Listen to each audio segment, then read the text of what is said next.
Today's video isn't about a recipe or a project. It's a quiet moment of reflection from my kitchen, from my heart, and maybe from somewhere in yours too. Because life is full of transitions, and some of them you can feel coming even before they arrive. There will come a day when we pack up from this small home and move on to something different. I don't know when. I don't know where. But I trust that when the time comes, the Lord will show us. 7 years ago, we were suddenly without a home, and I can still feel the panic like it was yesterday. That sinking feeling of not knowing where we go, trying to be strong, trying to figure it all out, and feeling so small in the face of it all. But God never failed us. In our scrambling and searching, He made a way. This little home, the one with the wiring issues and creaky floorboards, became our refuge. It wasn't glamorous. It wasn't perfect. But it was safe. It was ours. It was a place to start again. And every time I feel frustrated about what we don't have here, I try to come back to that memory. That moment when we went from nowhere to somewhere by His grace.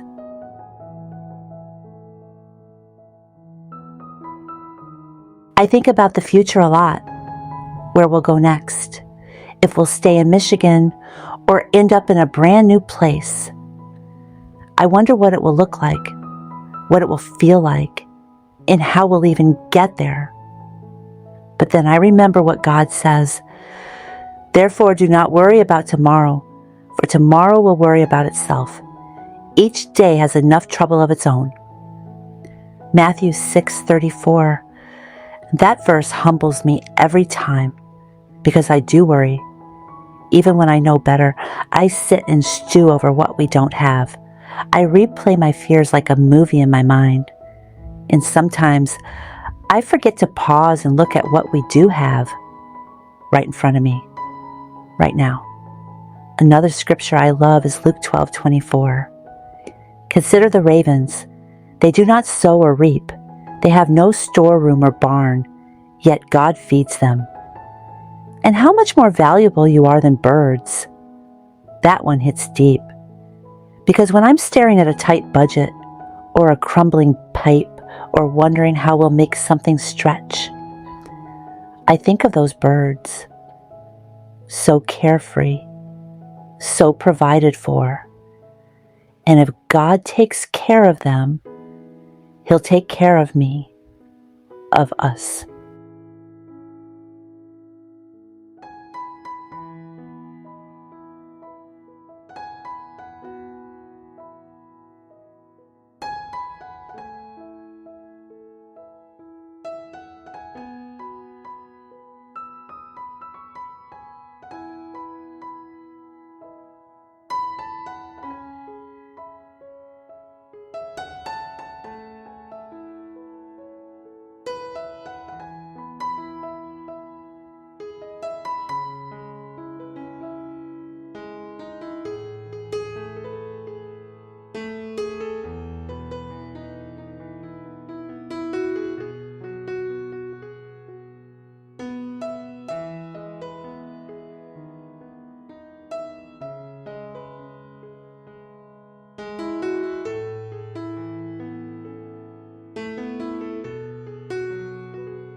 This afternoon, Tim and I went to Goodwill. It's something we do pretty often, not just for fun, but because it's what we can afford.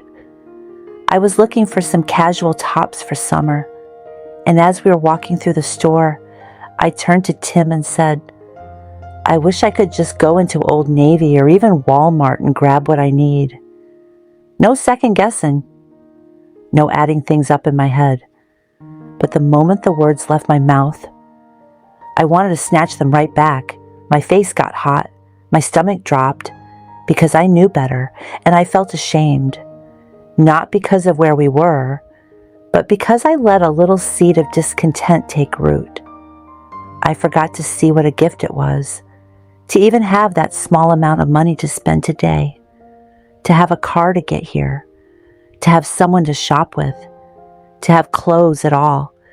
There are people who don't have any of that, and that humbled me quick, so I took a deep breath, thanked God under my breath for the little money in my pocket, and reminded myself that gratitude turns what we have into enough.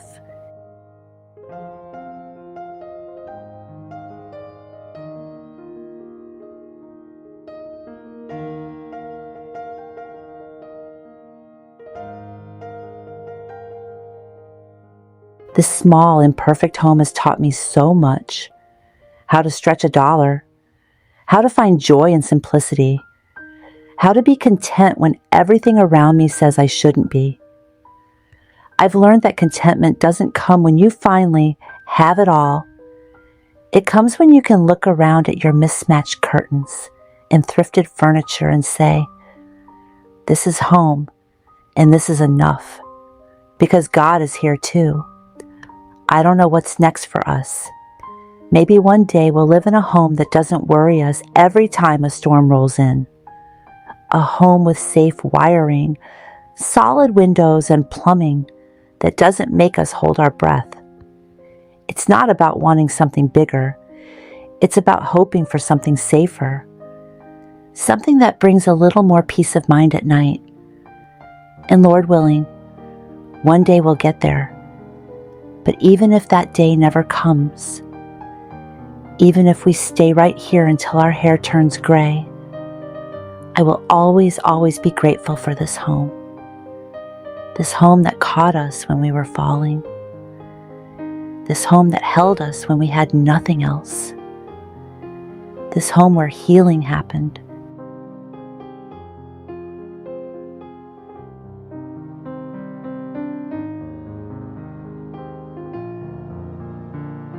Maybe you're in a season right now where money's tight. Maybe you're living in a space that's too small, too broken, too not what you pictured. I just want to remind you that you're not alone. You're not less than, and you are not behind. This isn't the end of your story. It's just a chapter. And no matter where you are, God is already in your next. He's writing it right now. So hold on to faith. Hold on to the little things. The satisfaction of that first cup of morning coffee. The laughter shared over a cheap dinner. The quiet moments of gratitude. You're doing better than you think. You're building something eternal inside those walls, even if the floors are creaky and the cupboards are chipped.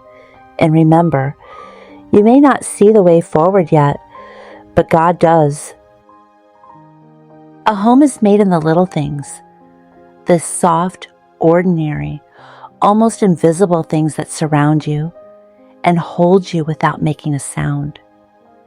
It's the familiar creak in the floor near the bathroom door, the chipped mug you always reach for because somehow coffee tastes better in it, the blanket that's not quite folded because someone always ends up under it. A home is made in the scent of bread baking or a candle flickering on a rainy afternoon. It's the sound of your old stove clicking on, the hum of the fridge, the quiet rhythm of life moving, even when you're too tired to notice. I'll look around and see everything that needs fixing, The walls that need painting, the cracked window, the clutter I haven't quite tackled.